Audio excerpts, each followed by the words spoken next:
परम पूज्य गुरुदेव परम वंदनीय माता जी को नमन करता हूँ। दोस्तों, मानव मात्र को प्रणाम करता हूँ। और आदि शक्ति माँ गायत्री जो प्राण रूप से है, आँखों से दिखाई नहीं देती है, बिजली की भांति है।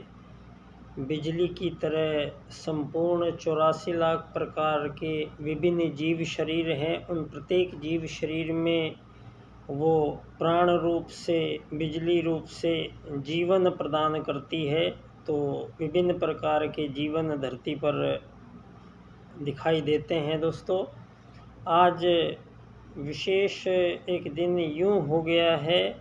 कि आज सारी दुनिया को ये 20वीं शताब्दी के प्रारंभ काल से ही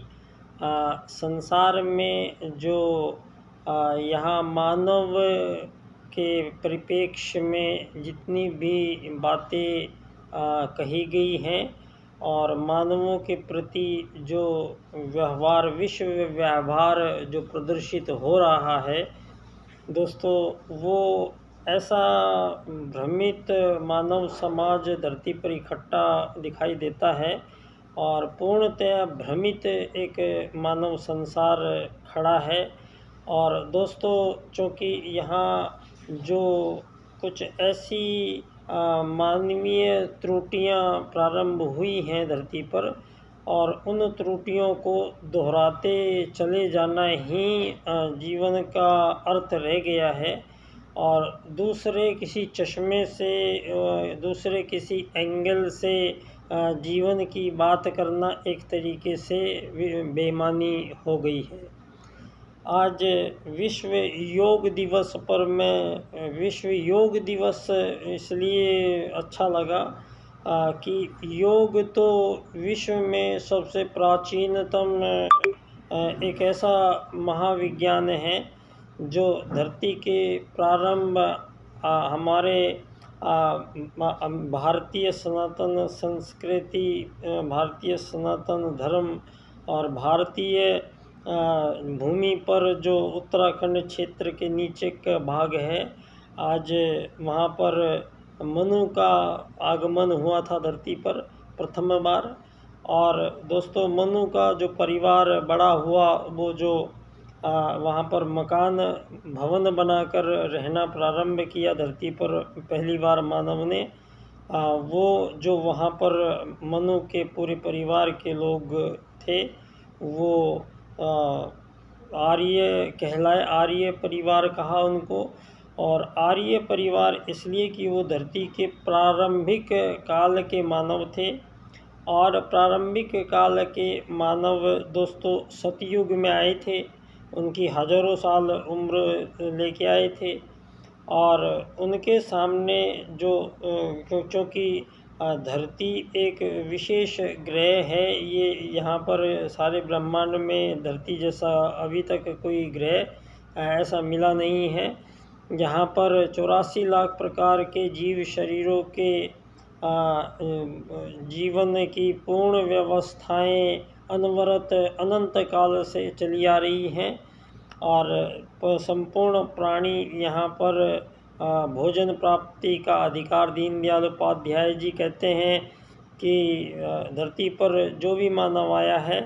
वो 2 अधिकार लेकर आया है। एक है भोजन प्राप्ति का निःशुल्क और निर्बाध आपूर्ति का परमात्मा का उसको वरदान है। तो भोजन प्राप्ति के रास्ते में किसी भी जीव के कोई नहीं आएगा, और ऐसी कोई व्यवस्थाएं, दुर्व्यवस्थाएं उसमें नहीं पनपी हैं। यहाँ चिड़िया, तोते, कबूतर, हाथी, बिल्ली, चूहा, मगरमच्छ, शेर, घोड़ा, शियार, बत्तख, ये कुत्ते, बिल्ली, ये सब जितने भी प्रकार के जीव हैं दोस्तों, ये 2 सूत्रों से धरती पर इनको सृजित किया गया है। ये पहले यहाँ वेद ज्ञान का आगमन हुआ है, और वेद के लिए भी यहाँ पर वेद माता जब यहाँ आई हैं, उससे पहले यहाँ पर सबसे पहले गायत्री माता का आवाहन किया गया है। माँ गायत्री की अभ्यर्थना स्तुति की गई है और माँ गायत्री के प्राण के अनुदान से संपूर्ण प्राणियों का अस्तित्व यहाँ बन पाया है। दोस्तों, आत्मत सर्वभूतेषु और वसुधैव कुटुंबकम, ये संपूर्ण सृष्टि में जितने भी जीव शरीर हैं वो सभी जीव शरीर इन दोनों सूत्रों के अनुसार ही अपने जीवन की कार्य पद्धति का निर्धारण वो जो लाखों करोड़ों साल पहले से जब से हैं वो तब से उनके मध्य जो जिस प्रकार की एक प्रजाति के बीच में नियम व्यवस्थाएं बनाई हुई हैं जो परमात्मा की, उन्हीं दो मौलिक सूत्रों से आज तक उन जीवों के सामाजिक जीवन में, उनके व्यवहारिक जीवन में, उनके पारिवारिक जीवन में कोई अंतर नहीं आया है। तो यहाँ जैसे कुछ जो सनातन सूत्र हैं उनमें उन सूत्रों की अवहेलना कर देना मानव और उनके विपरीत रास्तों पर चलते चले जाना और ऐसे कुल लकड़हारे की कहानी जिस डाल पर बैठा है उसी को तेज़ी से काटने को विकास कह रहा है। आज ये स्पष्ट हो चुका है कि इस 20वीं शताब्दी ने पहली बात तो ये है कि इससे जो पहले का यहाँ मानवों का आगमन काल है उसको पूर्णतया छुपाया गया दुनिया से और लगभग उसको एक बिल्कुल समाप्त प्राय कर दिया गया और यहाँ ये दर्शाने की कोशिश की गई विश्व में कि मानव आगमन ईसा के समय से हुआ है और इस तरीके से कुछ ऐसे भ्रमित यहाँ पर मानवों को चार्ल्सवाद, डार्विनवाद के विकासवाद की अवधारणाएं यहाँ मानवों के बीच शिक्षा के माध्यम से फैलाई गई है। उसमें तथाकथित जो विज्ञान के आविष्कार जितने भी ये बता रहे हैं, हालांकि इनसे हजारों साल पहले के हमारे ऋषि मुनियों के जो ग्रंथ हैं उनमें सब कुछ वो विस्तार पूर्वक हजारों साल पहले ही वर्णित है और ये इन लोगों ने जो पूरा एक खोज अपनी बताकर उन चीज़ों को और उन पर कॉपीराइट लिया और ये कॉपीराइट की दुनिया से ज्ञान से खरीदा धन को बनाया और धन से फिर मानव जीवन को दोस्तों यहाँ धन आधारित जीवन पद्धति का जो निर्माण इन लोगों ने किया है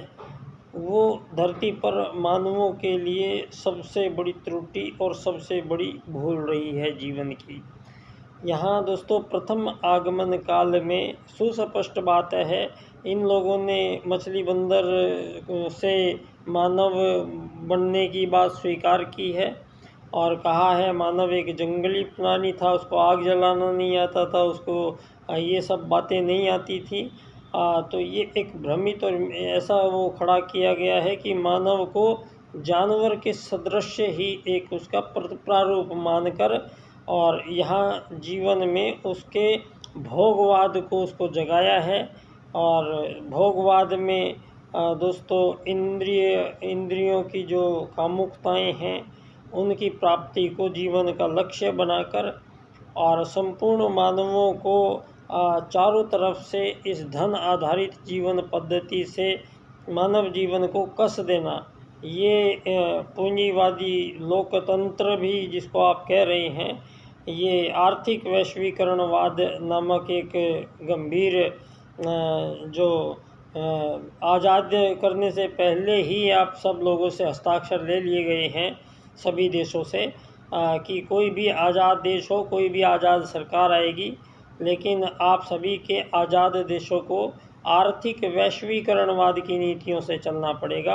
अर्थात धन आधारित जीवन पद्धतियों से ही आप सब लोग आज़ाद देशों को अपनी अपनी सरकारों को चलाना पड़ेगा। आर्थिक दर्शन जो है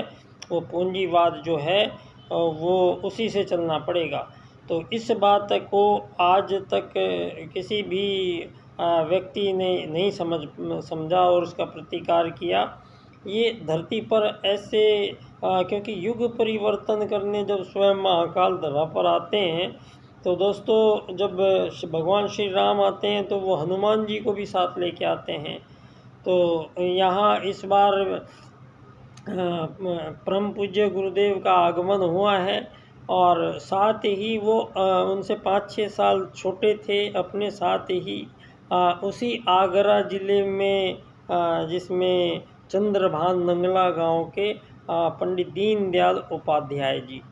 जिन्होंने आजीवन दोस्तों इतने संघर्षों की कहानी है उनकी, शायद ही धरती पर कोई झेल पाएगा। और वो पूर्णतया अखंड ब्रह्मचर्य का पालन आजीवन किया उन्होंने। और दोस्तों उन्होंने भारतीय जनसंघ पार्टी की स्थापना की आरएसएस के साथ मिलके, और वो 18 साल तक महामंत्री रहे जनसंघ के, और फिर उनको अध्यक्ष बनाया गया। और अध्यक्ष बनने के एक साल से भी पहले, शायद 8 महीने 10 महीने में ही उनकी हत्या कर दी गई थी। और ऐसी रहस्यमयी हत्या हुई कि आज तक उसका कोई निचोड़ नहीं निकल पाया है। दोस्तों यहाँ मानवों को एक ऐसे राजनीति में वो एक ऐसे अकेले एकमात्र ऐसे राजनेता हुए हैं जिन्होंने दोस्तों कभी किसी भी चीज़ की, पद की, मोह की चाहना नहीं जीवन में रखी। और जो कार्य उनको सौंपा गया था, वो परम पूज्य गुरुदेव से मिलने अक्सर जाया करते थे। जब तो सीढ़ियों पे बैठे हुए एक चित्र मैंने आपको प्रेक्षित किया है सबको। वो उस समय की बात है जब गंभीर चिंतन देश में चल रहा था कि पूंजीवाद को अपनाएं, फिर एक इधर समाजवाद आ गया था साम्यवाद का, और उधर कई ऐसी अखंड हिंदू राष्ट्र की कल्पना, और कुछ इस तरह के पूर्ण ईसाई, पूर्ण मुस्लिम, इस तरह की अवधारणाएं विश्व में मानवों के बीच ये जो पनप रही है, ये मानवों के बीच इतने एक भयंकर षड्यंत्रकारी भ्रम है जिसको दूर करना सबसे पहले आवश्यक है। तो धरती पर अगर सबसे पहले आवश्यकता है तो आज ये बताने की है कि हम ये दावे से साबित करके कहते हैं कि जो धरती पर आज जितने भी 240-50 ये आज़ाद देश बने हुए हैं, ये जितने भी आज़ाद देश हैं, और इनमें दोस्तों कोई विकसित, अति विकसित